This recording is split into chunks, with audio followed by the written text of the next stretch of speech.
Shalom dan selamat bertemu lagi dengan saya, Ketikis Louis Sinjun, di dalam ruangan renungan sentapan firman Tuhan pada hari ini Sabtu Minggu Paskah keempat, 1 hari bulan 5, 2021. Bahan renungan kita pada hari ini Injil Yohanes bab 14 ayat 7 hingga 14. Marilah kita dengarkan bersama. Dalam amanat perpisahannya, Yesus berkata kepada murid-muridnya, "Sekiranya kamu mengenal aku, pasti kamu juga mengenal Bapa-Ku. Sekarang ini kamu mengenal Dia dan kamu telah melihat Dia." Kata Filipus kepadanya, "Tuhan, tunjukkanlah Bapa kepada kami, dan itu sudah cukup bagi kami."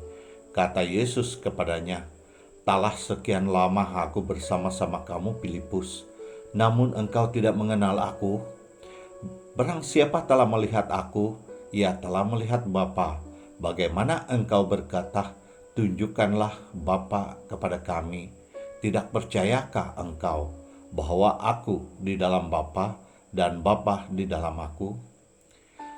Apa yang aku katakan kepadamu tidak aku katakan dari diriku sendiri, tetapi Bapa yang diam di dalam aku, Dialah yang melakukan pekerjaannya. Percayalah kepadaku bahwa aku di dalam Bapa dan Bapa di dalam aku, atau setidak-tidaknya percayalah karena pekerjaan-pekerjaan itu sendiri. Aku berkata kepadamu, sesungguhnya barang siapa percaya kepadaku, ia akan melakukan juga pekerjaan-pekerjaan yang akan aku lakukan, bahkan pekerjaan-pekerjaan yang lebih besar daripada itu. Sebab aku pergi kepada Bapa, dan apapun yang kamu minta dalam namaku, aku akan melakukannya, supaya Bapa dipermuliakan di dalam Anak. Jika kamu meminta sesuatu kepadaku di dalam namaku, aku akan melakukannya." Demikianlah Injil Tuhan. Terpujilah Kristus.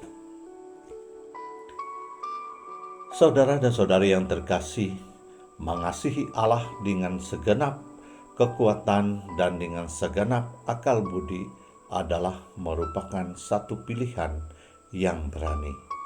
Dan pilihan inilah yang membuatkan iman kita hidup dan berkarya. Dari dulu hingga sekarang, kita mendengar umat-umat beriman berkarya, dan oleh sebab itulah banyak santi dan santo yang kita dengar dan baca kisah perjalanan hidup beriman mereka, hingga mereka diangkat menjadi santo dan santi. Sekarang ini saya begitu tersentuh dengan kepausan paus kita sekarang ini sebagai pengganti tahta Petrus yang menjalankan tugasannya. Bagi saya amat luar biasa, bukan saja melihat dunia dengan perkembangannya, tetapi ia berkarya.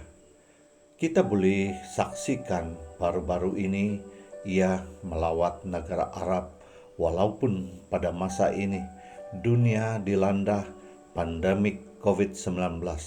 Tambahan pula, Paus Fransiskus ini bukanlah seorang yang sihat.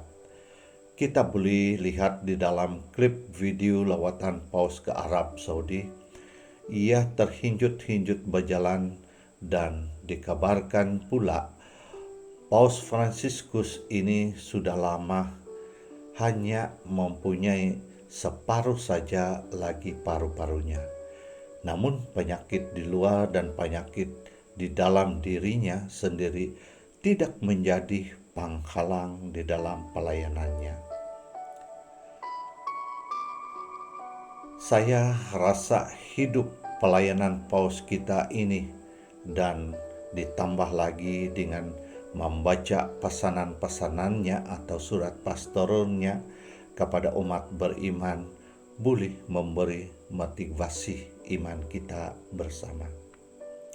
Saudara dan saudari, dewasa ini Saya percaya iman percaya kita bersama semakin berkembang, bukan saja karena mengenal Tuhan di dalam perjamuan Ekaristi dan menerima tubuh dan darahnya sebagai hidup baru, namun kita juga mengenal Tuhan di dalam diri saudara dan saudari kita.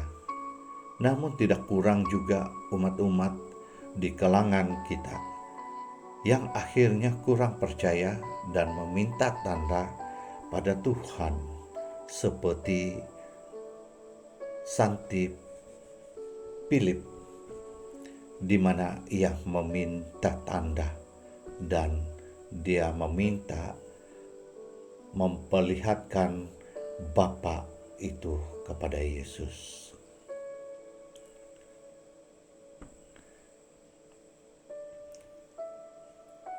Ini boleh kita lihat umpamanya bila ada di dalam keluarga yang sakit kanser atau masalah, akan adalah perkataan seumpamanya, jika engkau adalah Tuhan, tunjukkanlah kasih-Mu, sembuhkanlah atau bebaskanlah dari masalah.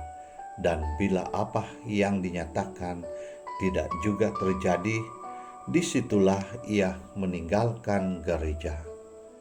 Saudara dan saudari yang terkasih, memang sukar kita mengerti kenapa doa-doa sedemikian ataupun sebilangan kita tidak dikabulkan, sedangkan Yesus sendiri berkata, "Mintalah apapun dalam namaku, aku akan mengabulkannya." Mengapa? Nah, bagi saya, Tuhan yang segala memahami dan mengerti. Apapun, ini adalah peluang untuk kita lebih mengasihi Tuhan dan mendalamkan relasi kita kepada Tuhan Allah. Tuhan sebenarnya tahu apa yang baik bagi kita, dan marilah mengusahakan perintah Allah yang pertama ini, yaitu menyintai Tuhan Allah dengan segenap kekuatan dan dengan segenap akal budi.